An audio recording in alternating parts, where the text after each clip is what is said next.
সালটা 2005-06। পশ্চিমবঙ্গে তখন জোর কদমে শুরু হয়েছিল শিল্পায়নের প্রক্রিয়া। রাজ্যে তৈরি হয়েছিল বহু বিদেশি লগ্নির সুযোগ, যার মধ্যে অন্যতম ইন্দোনেশিয়ার সালিম গোষ্ঠী। পেট্রো রসায়ন শিল্প তালুকের পাশাপাশি নদীর ওপর উড়াল পুলের মতো পরিকাঠামো উন্নয়ন ক্ষেত্রে বিনিয়োগ করত এই সংস্থা। এখানেই শেষ নয়, এই একই সময় বিশ্বের সবথেকে কম দামি গাড়ির প্রকল্পে বিনিয়োগের সম্ভাবনাও তৈরি হয় এ রাজ্যেরই সিঙ্গুরে। এসবের পাশাপাশি রাজারহাট সংলগ্ন এলাকায় দ্রুত গতিতে গড়ে উঠছিল দেশীয় তথ্য প্রযুক্তি শিল্প।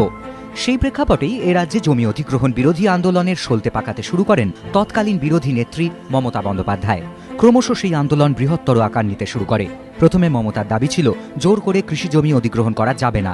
পরবর্তীকালে অবশ্য সেই দাবি পাল্টে হয় অনিচ্ছুক কৃষকের জমি অধিগ্রহণ করা যাবে না। এই দাবিকে পুঁজি করেই একদিকে যখন তৎকালীন বিরোধী নেত্রী মমতার পায়ের তলার মাটি শক্ত হয়েছে, অন্যদিকে তখন রাজ্য থেকে একে একে পাততাড়ি গুটিয়েছে সালিম, টাটা সহ একাধিক শিল্পগোষ্ঠী। সেই সঙ্গে পশ্চিমবঙ্গের শিল্পায়ন নিয়ে জাতীয় এমনকি আন্তর্জাতিক মহলেও তৈরি হয়েছে চরম বিরূপ প্রতিক্রিয়া। 2011 সালে তৃণমূল রাজ্যে ক্ষমতায় এসেছে, কিন্তু বণিক মহলের দাবি তৃণমূল সরকার শিল্প প্রকল্প নিয়ে জোর গলায় গুচ্ছ গুচ্ছ দাবি করলেও বাস্তবে কাজ এগোয়নি এক ফোঁটাও।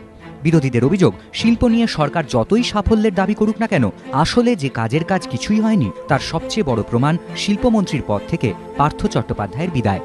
বণিক মহলের একাংশের বক্তব্য, বিরোধী থাকাকালীন একের পর এক আন্দোলনের জেরে তৃণমূলের গায়ে যে শিল্প বিরোধী তকমা লেগেছিল, সরকারে এসে তা ঝেড়ে ফেলতে মমতা বন্দ্যোপাধ্যায় মরিয়া চেষ্টা করলেও শিল্প টানতে যা যা প্রয়োজন, অর্থাৎ পরিকাঠামো, ইনসেন্টিভ, পর্যাপ্ত নিরাপত্তা, কোনোটারই ব্যবস্থা করে উঠতে পারেননি। জমির অভাব, গুরুত্বপূর্ণ জাতীয় সড়কের বেহাল অবস্থা, নানা জায়গায় শিল্পের শাসক দলের বিরুদ্ধে তোলাবাজির অভিযোগ, সেজের তকমা দিতে রাজ্য সরকারের অনীহা, সবটাই শিল্পের প্রতিকূল। তারই ফলস্বরূপ গত 2-3 বছরে রাজ্যে বড় শিল্পের আকাল একেবারে স্পষ্ট। নতুন প্রকল্প আসছে না। শালবনীতে জিন্দালের প্রকল্প থমকে রয়েছে। যে দু একটি প্রকল্পে সামান্য কাজ এগিয়েছে, তার মধ্যে একটি অন্ডালের প্রস্তাবিত বিমাননগরীও, কিন্তু তাও এখন জমি অধিগ্রহণ ঘিরে বাধার মুখে। এই হাইটেনশন লাইনের টাওয়ার বসানোর জন্য জমি অধিগ্রহণকে কেন্দ্র করেই নতুন করে সমস্যা শুরু হয়েছে অন্ডাল এরোট্রোপলিসে। যে জমি আন্দোলন দিয়ে মমতা বন্দ্যোপাধ্যায়ের রাজনৈতিক জয় শুরু, সেই জমি আন্দোলনই হঠাৎ করে নতুন করে সমস্যা সৃষ্টি করেছে দুর্গাপুরের এই প্রকল্পে। পরিসংখ্যান বলছে 2004-05 থেকে 2010-11 পর্যন্ত প্রতি বছরই রাজ্যে বিনিয়োগের পরিমাণ বেশ বেড়েছে, কিন্তু তৃণমূল ক্ষমতায় আসার পরই সেই গ্রাফ নিচের দিকে নামতে শুরু করে। সরকার মুখে যাই দাবি করুক না কেন, আসলে যে বিনিয়োগের ভাড়ার কার্যত শূন্য, তার সব থেকে বড় প্রমাণ পশ্চিমবঙ্গ সরকারের শিল্পোন্নয়ন নিগমের ওয়েবসাইট।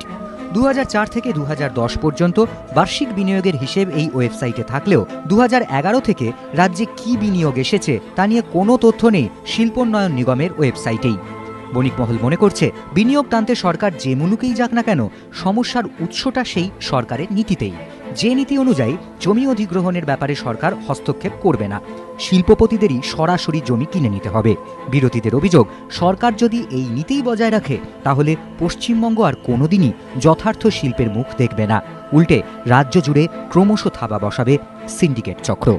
বিতনু চট্টোপাধ্যায়, এবিপি আনন্দ।